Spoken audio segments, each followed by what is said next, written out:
Done. Okay, I got it. You're recording it. So all right, we'll call the meeting to order because I know we've got a quorum because I've seen three of us. And so we'll call the meeting to order, and then I guess Sarah or Ian, you're doing the roll call. Sure. Yeah, So- I'll do it. Is that what Bill- comes next? Yeah. I'll do it. Yeah. Billy Beal, Here. Rob Cortell, Here. Lisa Hull, Here. Kim McClellan, Here. and Morgan is not here. Okay, I'm going to assume, since those are the only people on the call, that we don't have any public involvement. Consent agenda, we need a motion and a second to approve the minutes. So moved. Second. Thank you. I'm going to assume there were no corrections.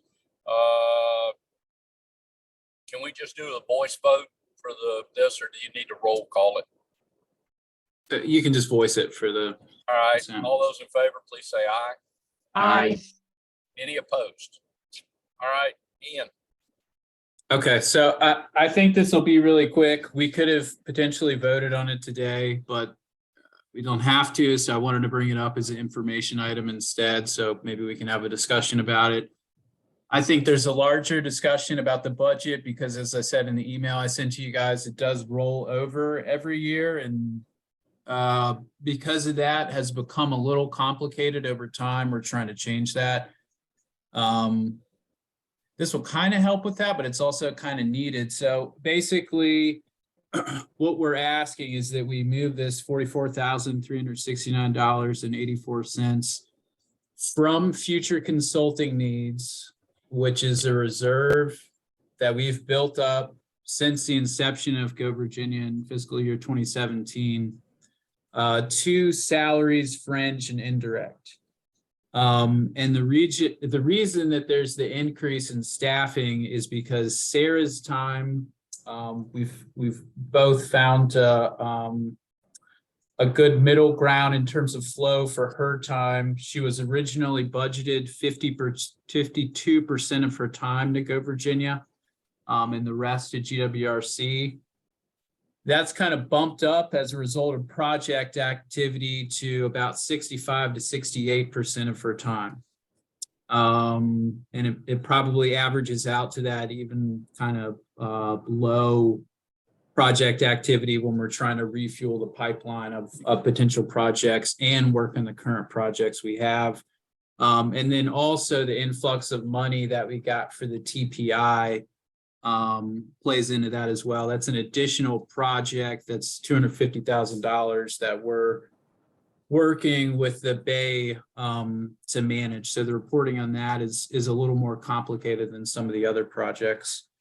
And then the other thing that plays into this that's still kind of hypothetical now, I'll just bring it up, is what's in the governor's budget for the talent pathways, which will be implemented through each of the Go Virginia regions. So basically, and it's still in there at this point. It hasn't been touched at all in the House or the Senate.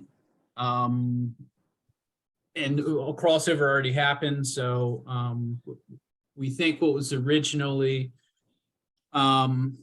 allocated in the budget towards the talent pathways is going to stay there. So that would be $500,000 for each region for staffing for workforce development projects, capacity building, but mostly staffing. And then the other piece is a little over $20 million for actual projects that DHCD will keep in a competitive fund that we'll have to apply to. So I say all that to say that we see Sarah's time kind of bumping up.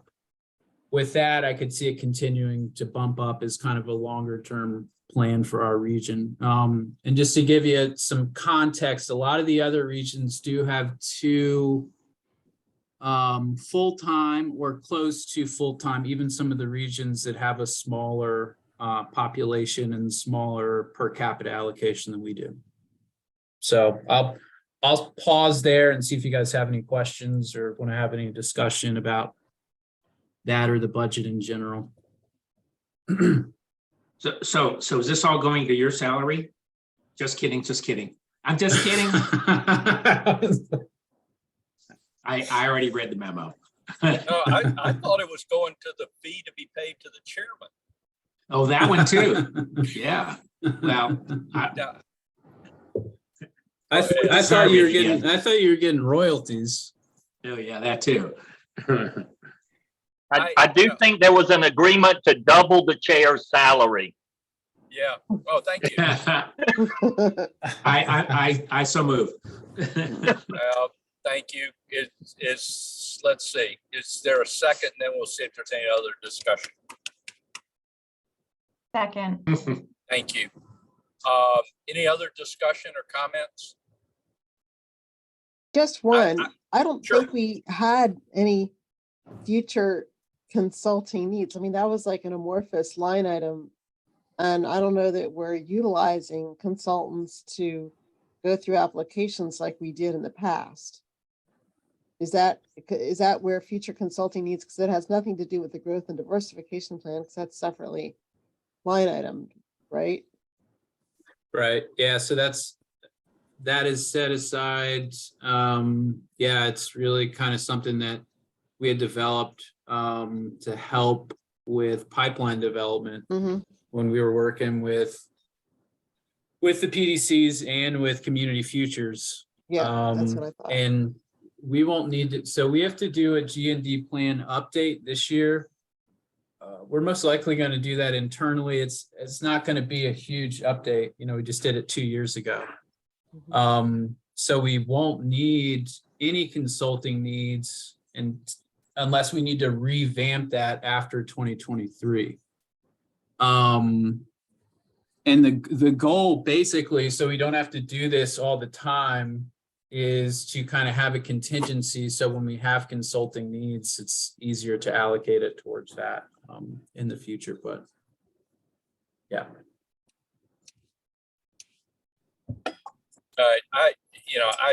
I certainly don't have any objection to this because I think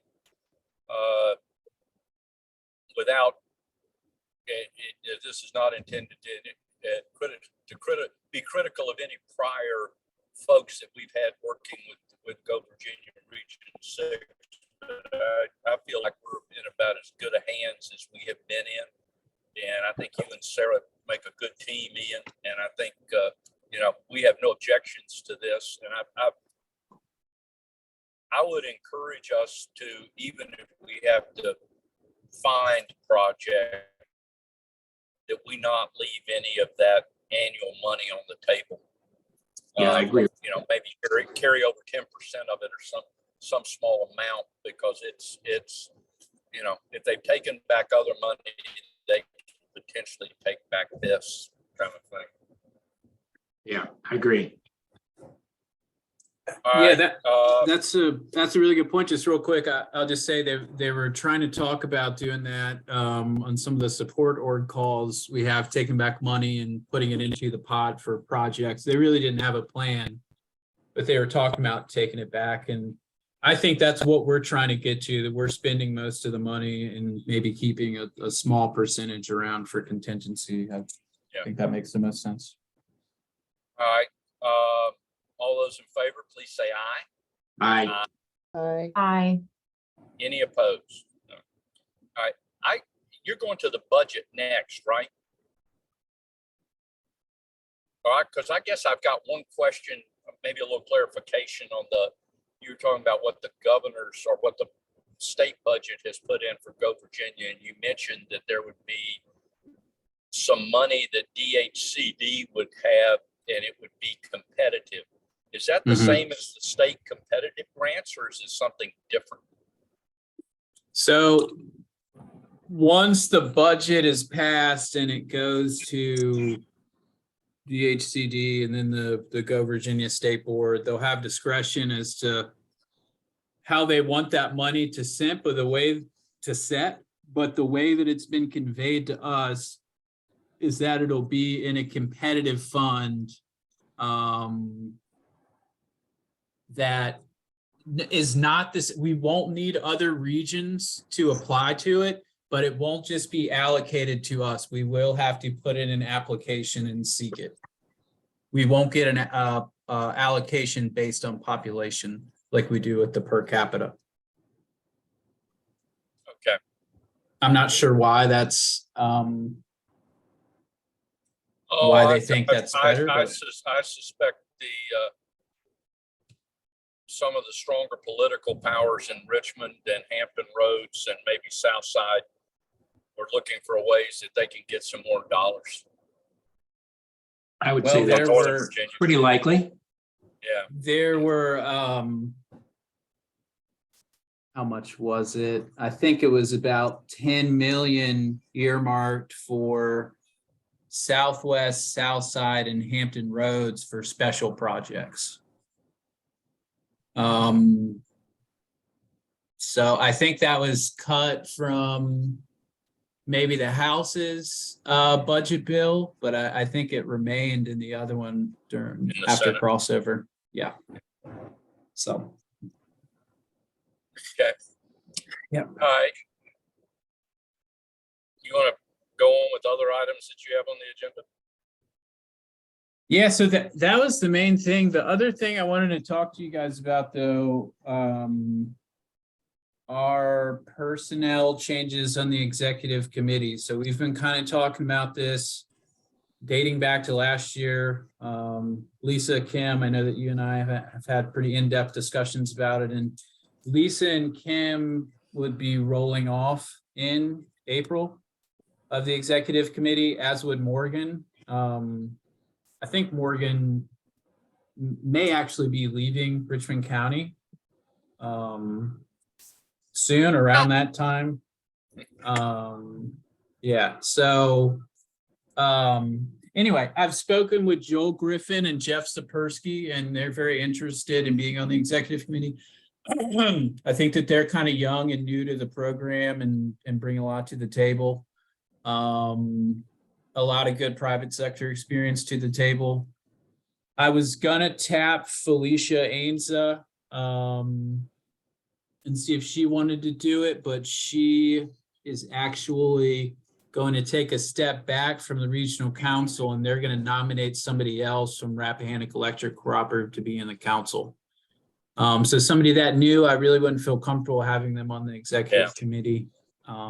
So I think Jackie Davis would maybe be the next. I think she would be really good, and honestly just didn't include her because we're trying to tap as many private sector folks as possible. But I think she'd be good. So I'll have a conversation with her on that.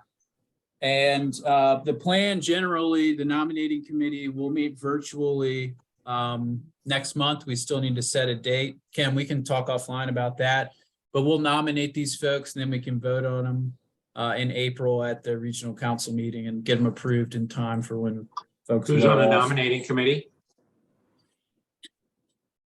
Kim is the chair, Lisa Linda and Johnny Worrell. and Savino and Linda Ward. Linda. Mhm. And I think that, you know, now that we're talking about it, I think that I've talked with Linda a lot over the past several months. And I think that over time, you know, she probably foresees herself leaving the state in the not too distant future. So I think she'll probably roll off the council as well. So anyway, unfortunate because she's a great resource, but potentially an opportunity to bring some other folks on that we've talked about. I've talked with some folks in the aquaculture industry because we don't really have any representation, private sector representation there. We have one individual with Rogue Oysters. Isn't that where Taryn's from, Lisa? Rogue? Yeah, okay. Always forget, but she's interested. So I think potentially in April or maybe next month, we can have a conversation about nominating her to be in the council. And then somebody from cyber, since that's become such an important industry in the northern part of the region. Actually, both northern planning districts and some in the Middle Peninsula too. So trying to find somebody in cyber as well. And we've had a lot of activity with those projects. So we have some folks that we can kind of dip into.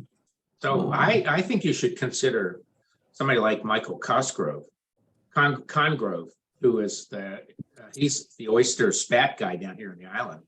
And he is very, very interested in economic activities around oysters and wine and all that kind of stuff. He's constantly bubbling with ideas. So I just think he's someone who might be interested in that. Okay. Michael Congrove. And if you want, I can talk to him. That'd be great. Do you want to send me his email at some point too? Yeah. Okay, that'd be helpful. It would not hurt to have both. That would be, Right. that industry's been a gap for us. Well, and Lisa was kind enough to share a few months ago the impact of the industry, and it's, though not as impactful as what it used to be, it is still a major economic benefit to the state and obviously specifically to our region.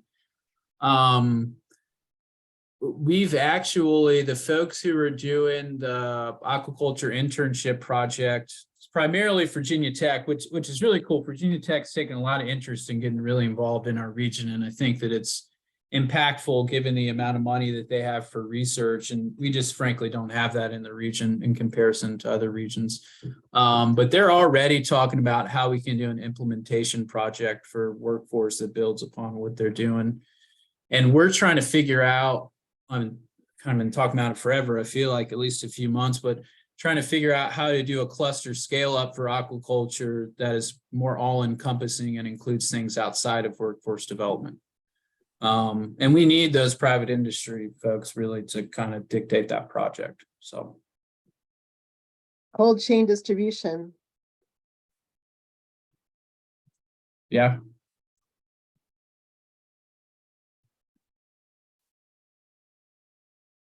We had talked to them on the distribution piece about potentially funding the legal expenses and maybe some of the fact finding of setting up a cooperative. Mhm. And I think that's still on the table. I think one of the main concerns they had was around brand integrity. So. Yeah. Lots to think about there. And I don't know that there's any good model out there. We might have to invent it or try it or. Yeah, I've seen in other states, I don't really just kind of surface level research. I know that Maine has a aquaculture cooperative that's been around for maybe like 10 years that I think from what I've read has been pretty effective. And obviously we're mainly talking about oysters, but it includes everything under that aquaculture umbrella. So. Okay. Well, that was pretty much all I had. Like I said in the email, it's going to be a quick meeting. It was mainly the budget amendment. I don't really have anything else other than for everybody else on, we have our review call with the state board tomorrow on the 2 projects that we submitted. Those were the ones that were deferred from last December. So we kind of talked about those in the regional council meeting, but the review is tomorrow and we should know probably last week in February. We typically know about 10 days before the state board meeting. So. Lisa, do you know if Senator Stewart and Delegate Hodges' bill for the blue catfish processing plant is still, did it make it to the crossover? I can find out. That's a great question. I'm not sure. I would guess that it probably did, but I will double check on that. Okay. All right. There's such a need for that, but there are a lot of issues surrounding the difficulty of processing. And also, even if you process it, the marketing and selling of it, like what markets are gonna absorb that much catfish? 'Cause Yeah. everybody's got them. Yeah, well, as long as they don't catch the ones off my dock, I'll be happy. Because my grandkids need to catch those things. Yeah. That's the That's the We'll leave easiest those stuff for for- you. Huh? We'll leave those for you for sure. All right, yeah, that would be perfect. Thank you. All right, any other comments or questions from the executive committee? All right, then I guess we stand adjourned. Sounds great. Y'all have a great week. Thanks, All All everybody. right, right, thank you you. too. I'll tell you.